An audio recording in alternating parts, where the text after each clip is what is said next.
اعوذ باللہ من الشیطان الرجیم بسم اللہ الرحمن الرحیم رب اشرح لی صدری ویسر لی امری واحلل عقدۃ من لسانی یفقہوا قولی۔ السلام علیکم ورحمۃ اللہ وبرکاتہ۔ آج ہم سورہ بقرہ کا 28واں رکوع شروع کرتے ہیں۔ بسم اللہ الرحمن الرحیم۔ وَيَسْأَلُونَكَ عَنِ الْمَحِيضِ قُلْ هُوَ أَذًى فَاعْتَزِلُوا النِّسَاءَ فِي الْمَحِيضِ وَلَا تَقْرَبُوهُنَّ حَتَّى يَطْهُرْنَ۔ پوچھتے ہیں حیض کا کیا حکم ہے؟ کہو وہ ایک گندگی کی حالت ہے۔ اصل میں اذن کا لفظ استعمال ہوا ہے جس کے معنی گندگی کے بھی ہیں اور بیماری کے بھی۔ حیض صرف ایک گندگی ہی نہیں ہے بلکہ طبی حیثیت سے وہ ایک ایسی حالت ہے جس میں عورت تندرستی کی بنسبت بیماری سے قریب تر ہوتی ہے۔ اس میں عورتوں سے الگ رہو اور ان کے قریب نہ جاؤ جب تک کہ وہ پاک صاف نہ ہو جائیں۔ قرآن مجید اس قسم کے معاملات کو استعاروں اور کنایوں میں بیان کرتا ہے، اس لیے اس نے الگ رہو اور قریب نہ جاؤ کے الفاظ استعمال کیے ہیں، مگر اس کا مطلب یہ نہیں ہے کہ حائضہ عورت کے ساتھ ایک فرش پر بیٹھنے یا ایک جگہ کھانا کھانے سے بھی احتراز کیا جائے اور اسے بالکل اچھوت بنا کر رکھ دیا جائے، جیسا کہ یہود اور ہنود اور بعض دوسری قوموں کا دستور ہے۔ نبی صلی اللہ علیہ وآلہ وسلم نے اس حکم کی جو توضیح فرما دی ہے اس سے معلوم ہوتا ہے کہ اس حالت میں صرف فعل مباشرت سے پرہیز کرنا چاہیے، باقی تمام تعلقات بدستور برقرار رکھے جائیں۔ فَإِذَا تَطَهَّرْنَ فَأْتُوهُنَّ مِنْ حَيْثُ أَمَرَكُمُ اللَّهُ، پھر جب وہ پاک ہو جائیں تو ان کے پاس جاؤ اس طرح جیسے کہ اللہ نے تم کو حکم دیا ہے۔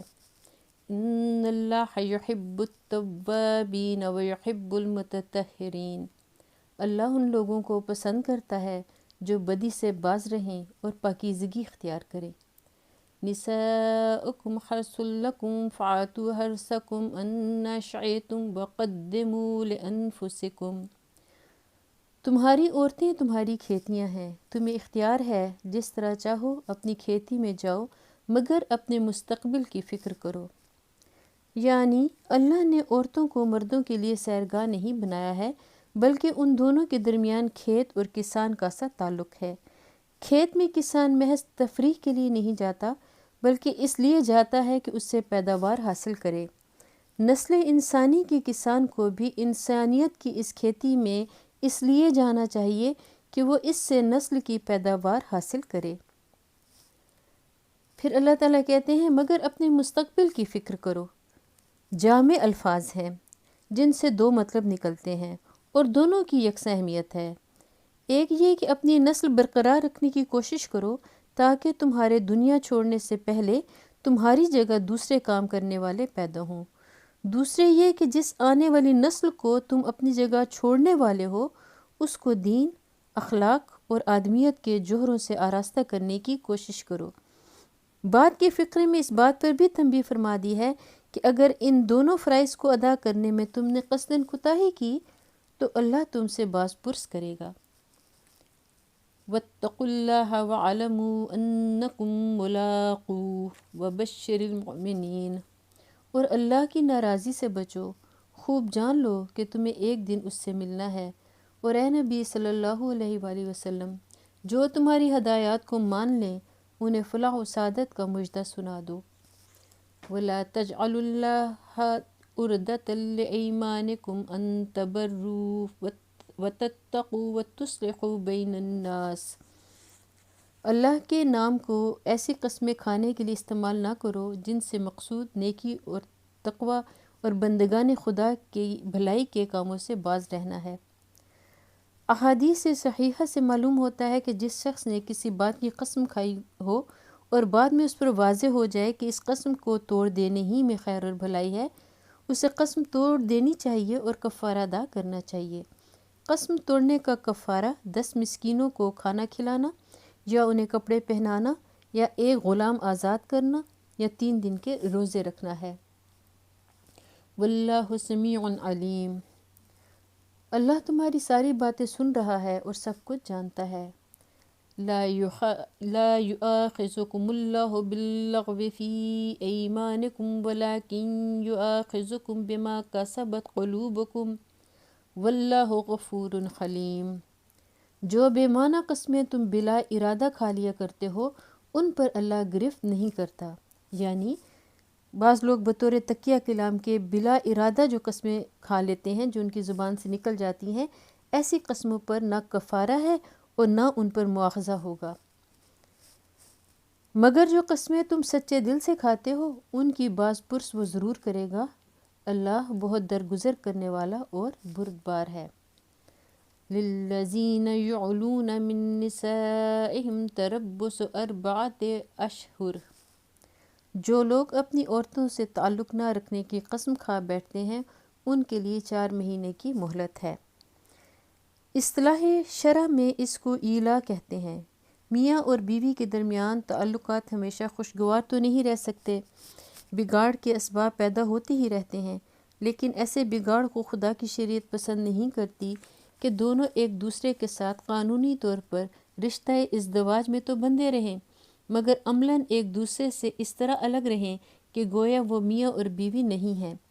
ایسے بگاڑ کے لیے اللہ تعالیٰ نے 4 مہینے کی مدت مقرر کر دی کہ یا تو اس دوران میں اپنے تعلقات درست کر لو ورنہ ازدواج کا رشتہ منقطع کر دو تاکہ دونوں ایک دوسرے سے آزاد ہو کر جس سے نباہ کر سکیں اس کے ساتھ نکاح کر لیں۔ آیت میں چونکہ قسم کھا لینے کے الفاظ استعمال ہوئے ہیں اس لیے فقہائے حنفیہ اور شافعیہ نے اس آیت کا منشا یہ سمجھا ہے کہ جہاں شوہر نے بیوی سے تعلق کے زن و شو نہ رکھنے کی قسم کھائی ہو صرف وہیں اس حکم کا اطلاق ہوگا، باقی رہا قسم کھائے بغیر تعلق منقطع کر دینا تو یہ خواہ کتنی ہی طویل مدت کے لیے ہو اس آیت کا حکم اس صورت پر چسپاں نہ ہوگا۔ مگر فقہائے مالکیہ کی رائے یہ ہے کہ خواہ قسم کھائی گئی ہو یا نہ کھائی گئی ہو دونوں صورتوں میں ترک تعلق کے لیے یہی 4 مہینے کی مدت ہے۔ ایک قول امام احمد رحمۃ اللہ علیہ کا بھی اسی کی تائید میں ہے۔ حضرت علی رضی اللہ عنہ اور ابن عباس رضی اللہ عنہ اور حسن بصری رحمۃ اللہ علیہ کی رائے میں یہ حکم صرف اس ترک تعلق کے لیے ہے جو بگاڑ کی وجہ سے ہو۔ رہا کسی مصلحت سے شوہر کا بیوی کے ساتھ جسمانی رابطہ منقطع کر دینا جبکہ تعلقات خوشگوار ہوں تو اس پر یہ حکم منطبق نہیں ہوتا، لیکن دوسرے فقہا کی رائے میں ہر وہ حلف جو شوہر اور بیوی کے درمیان رابطہ جسمانی کو منقطع کر دے ایلا ہے اور اسے 4 مہینے سے زیادہ قائم نہ رہنا چاہیے خواہ ناراضی سے ہو یا رضامندی سے۔ فَإِن فَاءُوا فَإِنَّ اللَّهَ غَفُورٌ رَحِيمٌ، اگر انہوں نے رجوع کر لیا تو اللہ معاف کرنے والا اور رحیم ہے۔ بعض فقہا نے اس کا مطلب یہ لیا ہے کہ اگر وہ اس مدت کے اندر اپنی قسمیں توڑ دیں اور پھر سے تعلق کے زن و شو قائم کر لیں تو ان پر قسم توڑنے کا کفارہ نہیں ہے، اللہ ویسے ہی معاف کر دے گا، لیکن اکثر فقہا کی رائے یہ ہے کہ قسم توڑنے کا کفارہ دینا ہوگا۔ غفور الرحیم کہنے کا مطلب یہ نہیں ہے کہ کفارے سے تمہیں معاف کر دیا گیا، بلکہ اس کا مطلب یہ ہے کہ اللہ تمہارے کفارے کو قبول کر لے گا اور ترک تعلق کے دوران میں جو زیادتی دونوں نے ایک دوسرے پر کی ہو اسے معاف کر دیا جائے گا۔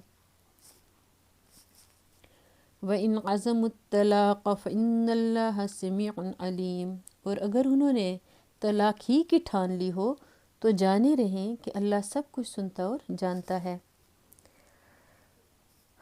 حضرات عثمان رضی اللہ عنہ، ابن مسعود رضی اللہ عنہ، زید بن ثابت رضی اللہ عنہ وغیرہ ہم کے نزدیک رجوع کا موقع 4 مہینے کے اندر ہی ہے۔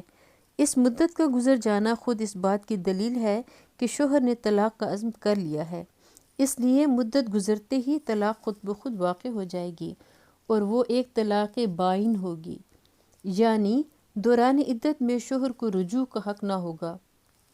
البتہ اگر وہ دونوں چاہیں تو دوبارہ نکاح کر سکتے ہیں۔ حضرات عمر رضی اللہ عنہ، علی رضی اللہ عنہ، ابن عباس رضی اللہ عنہ اور ابن عمر رضی اللہ عنہ سے بھی ایک قول اسی معنی میں منقول ہے اور فقہائے حنفیہ نے اسی رائے کو قبول کیا ہے۔ سعید بن مسیب رحمۃ اللہ علیہ، مکحول رحمۃ اللہ علیہ، زہری رحمۃ اللہ علیہ وغیرہ حضرات اس رائے سے یہاں تک تو متفق ہیں کہ 4 مہینے کی مدت گزرنے کے بعد خود بخود طلاق ہو جائے گی، مگر ان کے نزدیک وہ ایک طلاق رجعی ہوگی، یعنی دوران عدت میں شوہر کو رجوع کر لینے کا حق ہوگا، اور رجوع نہ کرے تو عدت گزر جانے کے بعد دونوں اگر چاہیں تو نکاح کر سکیں گے۔ بخلاف اس کے حضرت عائشہ رضی اللہ عنہ، ابو الدرداء اور اکثر فقہائے مدینہ کی رائے یہ ہے کہ 4 مہینے کی مدت گزرنے کے بعد معاملہ عدالت میں پیش ہوگا، اور حاکم عدالت شوہر کو حکم دے گا کہ یا تو اس عورت کی طرف رجوع کرے یا اسے طلاق دے۔ حضرت عمر رضی اللہ عنہ، حضرت علی رضی اللہ عنہ اور ابن عمر رضی اللہ عنہ کا ایک قول اس کی تائید میں بھی ہے، اور امام مالک و شافعی نے اسی کو قبول کیا ہے۔ پھر اللہ تعالیٰ کہتے ہیں تو جانے رہیں کہ اللہ سب کچھ سنتا اور جانتا ہے، یعنی اگر تم نے بیوی کو ناروا بات پر چھوڑا ہے تو اللہ سے بے خوف نہ رہو، وہ تمہاری زیادتی سے ناواقف نہیں ہے۔ والمطلقات یتربصن بانفسہن ثلاثۃ قروء ولا يحل لهن ان يكتمن ما خلق الله في ارحامهن ان كن يؤمن بالله واليوم الاخر وبعولتهن احق بردهن في ذلك ان ارادوا اصلاحا۔ جن عورتوں کو طلاق دی گئی ہو وہ 3 مرتبہ ایام ماہواری آنے تک اپنے آپ کو روکے رکھیں، اور ان کے لیے یہ جائز نہیں ہے کہ اللہ نے ان کے رحم میں جو کچھ خلق فرمایا ہو اسے چھپائیں۔ انہیں ہرگز ایسا نہ کرنا چاہیے اگر وہ اللہ اور روز آخر پر ایمان رکھتی ہیں۔ ان کے شوہر تعلقات درست کر لینے پر آمادہ ہوں تو وہ اس عدت کے دوران میں انہیں پھر اپنی زوجیت میں واپس لے لینے کے حقدار ہیں۔ اس آیت کے حکم میں فقہا کے درمیان اختلاف ہے۔ ایک جماعت کے نزدیک جب تک عورت تیسرے حیض سے فارغ سے فارغ ہو کر نہا نہ لے اس وقت تک طلاق بائن نہ ہوگی اور شوہر کو رجوع کا حق باقی رہے گا۔ حضرات ابو بکر رضی اللہ عنہ، عمر رضی اللہ عنہ، علی رضی اللہ عنہ، ابن عباس رضی اللہ عنہ، ابو موسیٰ اشعری رضی اللہ عنہ، ابن مسعود رضی اللہ عنہ اور بڑے بڑے صحابہ کرام کی یہی رائے ہے، اور فقہائے حنفیہ نے اسی کو قبول کیا ہے۔ بخلاف اس کے دوسری جماعت کہتی ہے کہ عورت کو تیسری باز حیض آتے ہی شوہر کا حق رجوع ساقط ہو جاتا ہے۔ یہ رائے حضرت عائشہ رضی اللہ عنہا، ابن عمر رضی اللہ عنہ اور زید بن ثابت رضی اللہ عنہ کی ہے، اور فقہائے شافعیہ اور مالکیہ نے اسی کو اختیار کیا ہے، مگر واضح رہے کہ یہ حکم صرف اس صورت سے متعلق ہے جس